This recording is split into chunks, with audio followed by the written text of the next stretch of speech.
من لسانی یفقهوا قولی. الحمد للہ وحدہ والصلاة والسلام علی من لا نبی بعدہ وعلی آلہ واصحابہ الذین اوفوا عہدہ. اما بعد فاعوذ باللہ من الشیطان الرجیم. بسم اللہ الرحمن الرحیم. صلی وسلم دائما ابدا علی حبیب خیر الخلق کلہم. معزز ناظرین، رب ذوالجلال کے فضل اور توفیق سے رمضان المبارک کے آخری اشرا میں ہم اپنے پروگرام فضائل رمضان میں موجود ہیں. آج ہماری گفتگو کا موضوع ہے ہمارا روزہ کیسا ہونا چاہیے. میری دعا ہے خالق کائنات جل جلالہ ہم سب کو قرآن و سنت کا فہم عطا فرمائے اور قرآن و سنت کے ابلاغ و تبلیغ اور اس پر عمل کی توفیق عطا فرمائے. معزز ناظرین، یہ تو آپ جانتے ہیں کہ روزہ ایک نہایت ہی افضل عبادت ہے، بلکہ اس کو اگر روب ایمان قرار دیا جائے، ایمان کا چوتھائی حصہ، یعنی کل 4 حصوں میں سے ایک، اگرچہ ایمان بسیط ہے یعنی ویسے یعنی ایمان کا ربع اس کو قرار دیا جا سکتا ہے. وہ اس طرح کہ ایک حدیث شریف میں ہے، رسول اللہ صلی اللہ علیہ وسلم نے فرمایا الصوم نصف الصبر، کہ روزہ آدھا صبر ہے. اور دوسری حدیث شریف میں ہے الصبر نصف الایمان، صبر نصف ایمان ہے. ان دونوں احادیث کو ملانے سے پتہ چلا کہ روزہ ایمان کا چوتھائی حصہ ہے. چونکہ روزہ نصف ہے صبر کا اور صبر نصف ہے ایمان کا، تو مجموعی طور پر ایمان کا چوتھائی حصہ جو ہے اس کو روزے سے تعبیر کیا جاتا ہے. اور یہ کوئی معمولی بات نہیں کہ خالق کائنات جل جلالہ نے اتنی عظمت اور وقار بخشا ہے اس روزے کو کہ اس کو ایمان کا چوتھائی حصہ قرار دے دیا. رسول اللہ صلی اللہ علیہ وسلم نے ایک مقام پر بڑے واضح الفاظ میں یہ ارشاد فرمایا تھا، فرمایا لکل شیء باب وباب العبادۃ الصوم. ہر شے کا ایک نہ ایک دروازہ ہوتا ہے اور عبادت کا دروازہ روزہ ہے. اس سے پتہ چلا کہ روزے کو کتنی بڑی جامعیت حاصل ہے کہ اگر عبادت کو ایک مکان قرار دیا جائے تو اس مکان کا دروازہ جو ہے وہ روزہ ہوگا. روزے سے گزر کر ہی اس مکان میں داخل ہوا جا سکتا ہے. لہذا روزہ وہ عبادت ہے کہ جس کا تعلق دیگر عبادات کے ساتھ بھی ہے، یعنی دیگر عبادات روزے سے منسلک ہیں، روزہ ان سے منسلک ہے، اور دیگر عبادات کے اندر روزے کی تاثیر موجود ہے. اس واسطے رسول اللہ صلی اللہ علیہ وسلم نے اس کو عبادت کا دروازہ قرار دیا کہ جو بندہ کامل طریقے سے روزہ رکھتا ہے ہو ہی نہیں سکتا کہ وہ باقی عبادات کی طرف متوجہ نہ ہو، یا یہ مطلب ہے کہ باقی عبادات کر کے بندہ عابد بنے اور روزہ رکھے بغیر وہ سمجھے کہ میں عابد بن جاؤں گا، روزہ رکھ کے بغیر عبادت پائی جائے گی، تو یہ کبھی نہیں ہو سکے گا. اس واسطے کہ روزے کو عبادت کا دروازہ قرار دیا گیا ہے. رسول اللہ صلی اللہ علیہ وسلم کے فرامین سے ہمیں روزے کی حقیقت کا بھی پتہ چلتا ہے اور روزے کے بارے میں جتنی احتیاط چاہیے اس کا بھی پتہ چلتا ہے. ہمارے آقا صلی اللہ علیہ وسلم ارشاد فرماتے ہیں ان اللہ تعالی یباہی ملائکتہ بالشاب العابد. رب ذوالجلال فرشتوں کے سامنے اپنے نوجوان پرہیزگار پر خالق کائنات جل جلالہ فخر کا اظہار کرتا ہے. فیقول رب ذوالجلال فرماتا ہے ایھا الشاب التارک شابته لاجلی، اے نوجوان میرے لیے اپنی شابت کو چھوڑنے والے، المبذل شبابہ لی، اپنے شباب کو میرے لیے خرچ کرنے والے، یعنی جس شخص نے روزہ رکھا، جوانی میں روزہ رکھا، شابت کو چھوڑا اور شباب کو اس نے رگڑ کر خرچ کیا اللہ کے لیے، خالق کائنات جل جلالہ فرماتا ہے انت عندی کباب ملائکہ، تیرا شمار میرے ہاں بعض فرشتوں کے ساتھ۔ تو گویا کہ روزہ ایسا زینہ ہے جو بندے کو فرشتوں تک پہنچا دیتا ہے۔ روزہ وہ ہے جس کی وجہ سے ایک انسان فرشتوں کی صف میں شمار ہو جاتا ہے۔ خالق کائنات جل جلالہ نوجوان روزے دار کو متوجہ کر کے اپنی رحمتوں کا رب ذوالجلال اظہار فرماتا ہے۔ رسول اللہ صلی اللہ علیہ وسلم نے ایک اور مقام پر یہ فرمایا کہ حدیث قدسی ہے، یقول اللہ عز و جل، رب ذوالجلال یہ فرماتا ہے انظروا یا ملائکتی، اے فرشتو دیکھو الی عبدی، میرے بندے کی طرف، تارک شہوتہ ولذتہ وطعامہ وشرابہ من اجلی، اس نے اپنی شہوت کو، اپنی لذت کو، اپنے کھانے پینے کو میرے لیے چھوڑ دیا ہے۔ خالق کائنات جل جلالہ فرشتوں کو دکھا کر انہیں یہ احساس دلانا چاہتا ہے کہ تم کہتے تھے نحن نسبح بحمدک ونقدس لک، کہ اللہ کی تیری تسبیح و تحلیل کے لیے، حمد کے لیے ہم کافی ہیں۔ تو خالق کائنات جل جلالہ یہ احساس دلانا چاہتا ہے فرشتوں، ان کے اندر حیوانیت بھی ہے، انہیں بھوک کا احساس بھی ہوتا ہے، پیاس بھی لگتی ہے، مگر اس کے باوجود یہ میرے حکم کی وجہ سے کھانے پینے سے مکمل اجتناب کرتے ہیں۔ تو رب ذوالجلال فرشتوں کے سامنے اپنے اس بندے پر، خاکی انسان پر فخر کر رہا ہے کہ یہ کتنا عظیم بندہ ہے جس نے اپنی ساری لذتیں اور ساری خواہشات میرے لیے چھوڑ دی ہیں۔ رب ذوالجلال نے یہاں تک ارشاد فرمایا ہے فلا تعلم نفس ما اخفی لهم من قرۃ اعین جزاء بما كانوا يعملون، کسی نفس کو یہ پتہ نہیں ہے کہ اللہ تعالیٰ نے ان کے لیے کیا چھپا رکھا ہے، حشر کے دن جنت میں انہیں کیا کچھ ملے گا۔ رب ذوالجلال فرماتا ہے جزاء بما كانوا يعملون، یہ ایسی چیز ہے جو عمل کی جزا ہے۔ دنیا میں تم نے روزے رکھے، نیک کام کیے، اس نیکی کی برکت کی وجہ سے رب ذوالجلال تمہیں اپنی طرف سے نواز رہا ہے، اور وہ چیزیں خالق کائنات نے تمہارے اجر کے لیے بنائی ہیں جن کا تمہیں کبھی خیال تک نہیں آیا تھا۔ روزے کے بارے میں یہ بات بڑی کلیئر سمجھنی چاہیے کہ اس کو رب ذوالجلال نے ہمارے لیے بہت مفید بنایا ہے، تو اس کو پھر بچانا بھی بڑا لازم ہے، اس واسطے کہ روزہ جو ہے یہ شیطان کو شکست دینے کا ایک سبب ہے، کیونکہ حدیث صحیح میں موجود ہے، رسول اللہ صلی اللہ علیہ وسلم ارشاد فرماتے ہیں ان الشیطان لیجری من ابن آدم مجری الدم، کہ شیطان جو ہے یہ انسان کے اندر خون کے چلنے کی جگہ میں داخل ہو جاتا ہے، مطلب جو شریانے ہیں جہاں خون بہتا ہے ان جگہوں کے اندر شیطان داخل ہو جاتا ہے۔ اب بڑی قابل غور بات ہے، رسول اللہ صلی اللہ علیہ وسلم نے یہاں تک بھی پہچان کروائی، فرمایا یہ رات انسان کے نتنے میں گزارتا ہے، یعنی ناک کے اوپر والے حصے کے اندر ہر بندے کا جو شیطان ہے وہ بیٹھ جاتا ہے اور رات اس کو دماغ میں غلط خیالات داخل کرتا ہے۔ ایسے ہی رسول اللہ صلی اللہ علیہ وسلم نے فرمایا یہ دیکھو یہ شیطان کا اثر ہے کہ جب انسان کو غصہ آتا ہے اور اس کی آنکھیں سرخ ہو جاتی ہیں، تو فرمانے لگے کہ یہ شیطان تمہارے اندر داخل ہو جاتا ہے، یہاں تک کہ خون جہاں جہاں گردش کرتا ہے، دوران کرتا ہے، جہاں جہاں خون کی سرکولیشن ہے وہاں وہاں شیطان بھی داخل ہوتا ہے۔ اب بڑا حساس معاملہ ہے کہ دشمن ہے پرلے درجے کا، اور ہر جگہ انسان کے لیے وہ کوشش میں ہے کہ انسان کو معاذ اللہ وہ شکار کرے، اور قریب اتنا ہے کہ وہ خون کے اندر داخل ہو گیا،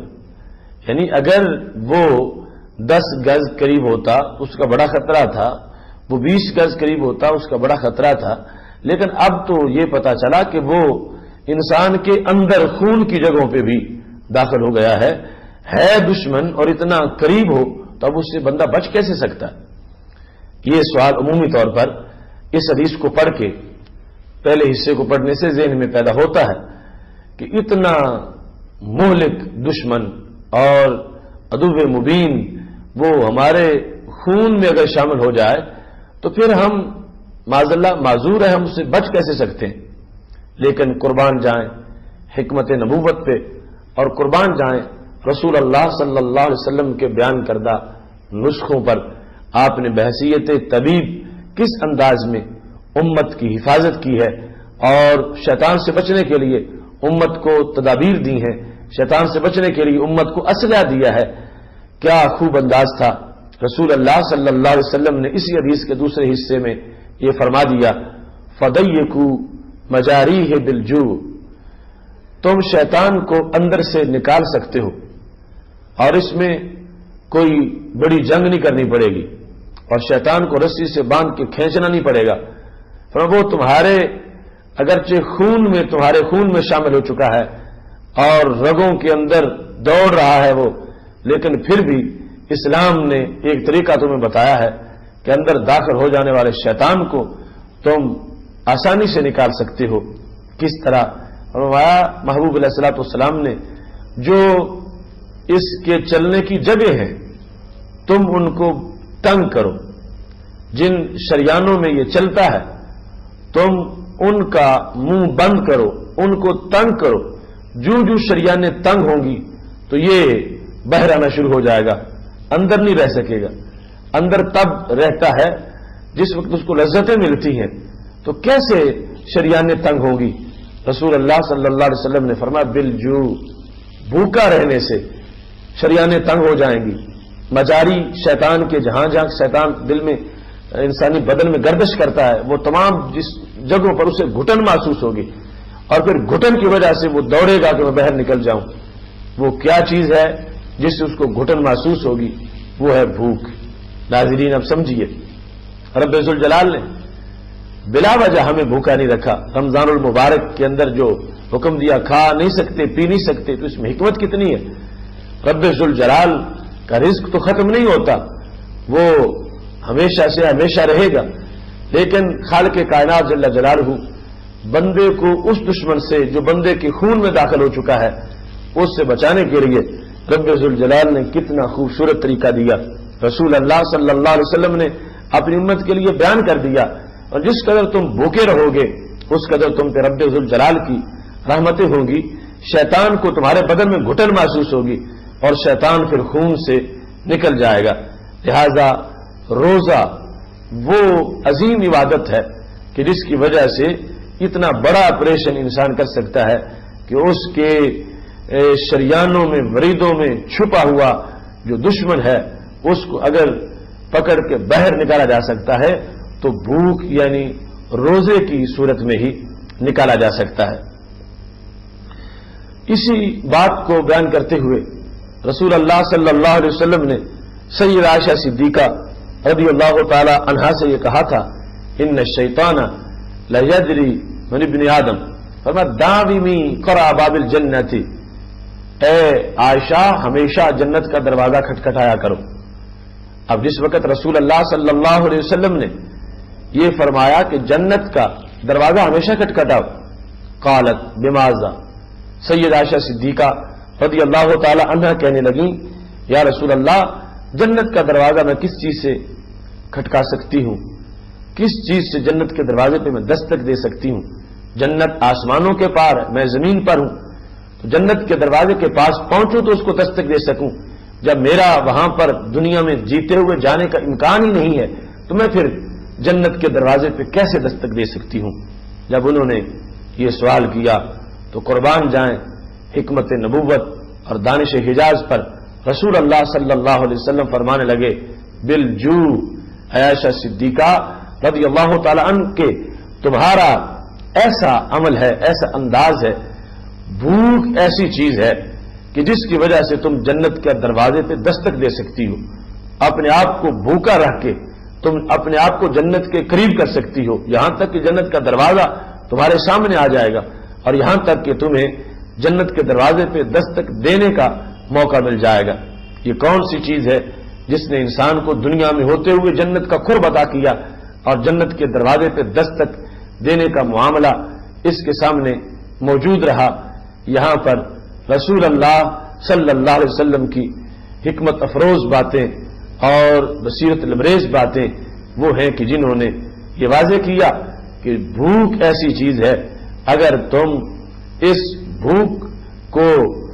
اس کا اختیار کرتے ہو، بھوکا رکھتے ہو اپنے نفس کو، روزہ رکھ لیتے ہو، اس کی وجہ سے تمہارا ہاتھ جنت کے دروازے تک پہنچ جائے گا۔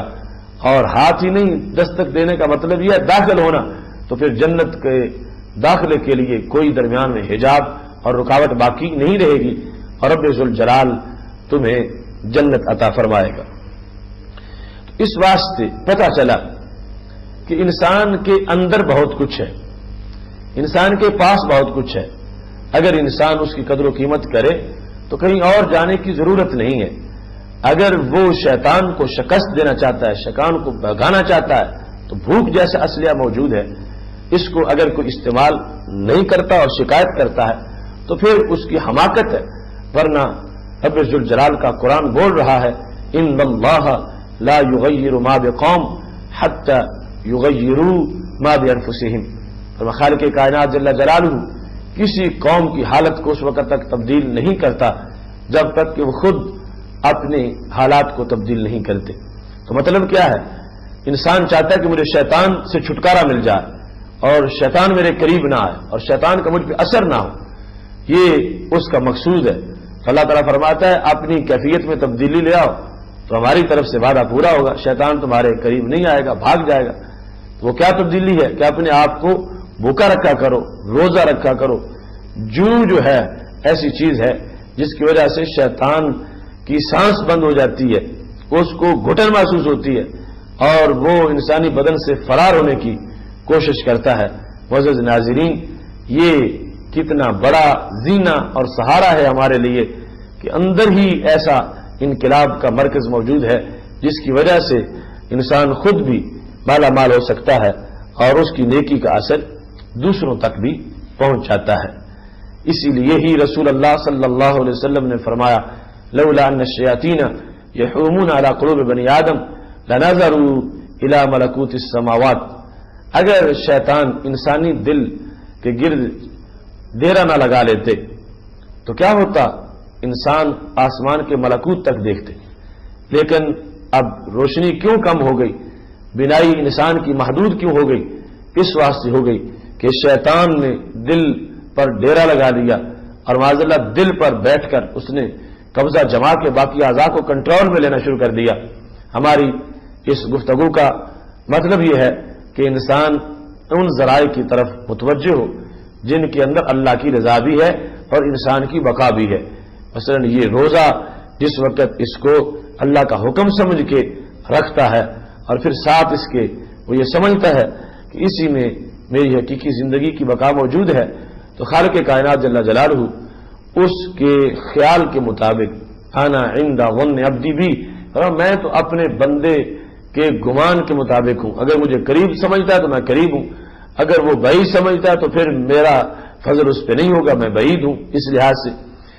تو پھر بندے کو اپنا تصور جو ہے وہ الوہیت کے بارے میں اچھا رکھنا چاہیے، تو اس پر خالق کائنات جل جلالہ کی طرف سے اجر بھی مکمل ملے گا۔ روزہ کیسا ہونا چاہیے؟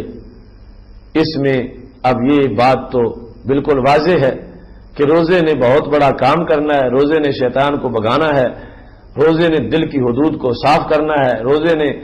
دل کی سرحدوں پر شیطان سے لڑائی لڑنی ہے، تو پھر خود روزہ جو اس کے اندر پاور ہونی چاہیے، روزے کے اندر کسی طرح کی کوئی آلودگی نہیں ہونی چاہیے، اور روزہ اتنا چمکدار ہونا چاہیے کہ جس کی بنیاد پر واقعی انسان کو یہ محسوس ہو کہ وہ روزہ بہت بڑا بوجھ اٹھانے کے قابل بن چکا ہے۔ اس سلسلہ میں رسول اللہ صلی اللہ علیہ وسلم کا ایک فرمان ذہن نشین کر لینا چاہیے. ہمارے آقا صلی اللہ علیہ وسلم ارشاد فرماتے ہیں انما الصوم جنہ، روزہ ڈھال ہے. آپ جانتے ہیں کہ ڈھال وہ چیز ہوتی ہے پرانے زمانے میں جنگوں میں استعمال ہوتی تھی، جس کی وجہ سے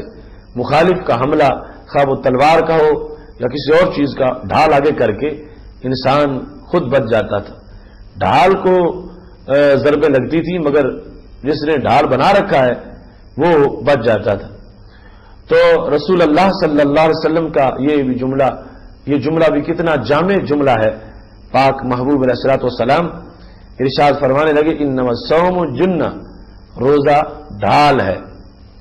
اب روزہ ہمارا کیسا ہونا چاہیے؟ ایسا کہ وہ ڈھال کا کام دے، کہ جب انسان کی طرف بدی کے تیر آنے لگے روزہ آگے سے روک لگے. جس وقت انسان کی طرف خواہشات حملہ کریں تو روزہ آگے سے ڈھال بن جائے اور ان خواہشات کے تیروں سے انسان کو زخمی نہ ہونے دے. روزہ ڈھال ہے. اس میں دو مفہوم ہیں، ایک تو دنیا کے لحاظ سے ڈھال ہے، ایک عقبہ کے لحاظ سے ڈھال ہے. دنیا کے لحاظ سے روزہ کیسے ڈھال ہے کہ دنیا میں روزہ جو ہے بندے کو گناہوں سے بچانے میں کردار ادا کرتا ہے، روزہ ڈھال بن جاتا ہے. اور عقبہ میں بھی روزہ ڈھال بن جائے گا کہ روزے دار کو روزہ جہنم میں نہیں جانے دے گا، آگے حجاب بن جائے گا، رب ذوالجلال سے سفارش کرے گا اور خالق کائنات جل جلالہ اس روزے کی سفارش کو قبول فرما لے گا. اس سے پتہ چلا دنیا میں گناہوں سے ڈھال ہے، آخرت میں جہنم کے عذاب سے ڈھال ہے. اور رسول اللہ صلی اللہ علیہ وسلم نے دنیا میں جس انداز سے ڈھال ہے اس کی آگے تفصیل کرتے ہوئے یہ ارشاد فرمایا فَإِذَا كَانَ أَحَدُكُمْ صَائِمًا، جب تم میں سے کسی نے روزہ رکھا ہو تو فَلَا يَرْفُثُ، وہ گناہ نہ کرے، وَلَا يَجْهَلُ، اور لہو لعب والی اور فضول باتیں نہ کرے، وَإِنِ امْرُؤٌ قَاتَلَهُ أَوْ شَاتَمَهُ، اگر اس سے کوئی بندہ آ کے جھگڑ پڑے، اس کو مارنا شروع کر دے یا اس کو گالی گلوچ دینا شروع کر دے، تو رسول اللہ صلی اللہ علیہ وسلم فرمانے لگے فَلْيَقُلْ إِنِّي صَائِمٌ إِنِّي صَائِمٌ، اس کو یہ کہنا چاہیے یا رسول اللہ، یہ اس کو کہنا چاہیے اس بندے کو جس وقت اس کے ساتھ کوئی جھگڑ پڑا ہے اس کو کہ میں روزے دار ہوں، میں نے روزہ رکھا ہوا ہے. تو اس ایسے معاملے کی وضاحت رسول اللہ صلی اللہ علیہ وسلم نے ہمارے لیے فرمائی ہے. اس میں روزے کی جن چیزوں سے تلویث ہوتی ہے ان چیزوں میں سے ایک غیبت کا عمل ہے. غیبت جو ہے وہ بہت مذموم عمل ہے. ان تأکل لحم اخیہ میتا فکرہتموہ، کہا گیا یوں ہے جیسے اپنے مردہ بھائی کا گوشت کھانا. تو غیبت سے منع کیا گیا. تو روزہ ہمارا ایسا ہونا چاہیے کہ جس کے کسی حصے میں دن کے اندر کہیں انسان کی زبان پر کوئی غیبت وغیرہ نہ ہو اور کسی کے لحاظ سے کوئی دل میں حسد اور بغض موجود نہ ہو. اس سلسلہ میں رسول اللہ صلی اللہ علیہ وسلم ارشاد فرماتے ہیں اور حدیث میں موجود ہے ان امرأتین صامتا علی عہد رسول اللہ صلی اللہ علیہ وسلم، دو عورتوں نے نبی اکرم صلی اللہ علیہ وسلم کے زمانے میں روزہ رکھا. تو جب انہوں نے روزہ رکھ لیا تو دن کو ان کو بڑی بھوک لگ گئی. آخری حصے میں، دن کی آخری حصے میں ان کو بھوک لگ گئی، پیاس شدید لگ گئی. ہو سکتا ہے وہ بڑی عمر کی ہوں، کمزور ہوں. حتیٰ قادتا، قریب تھا کہ وہ دونوں ضائع ہو جائیں. تو انہوں نے رسول اللہ صلی اللہ علیہ وسلم کی طرف پیغام بھیجا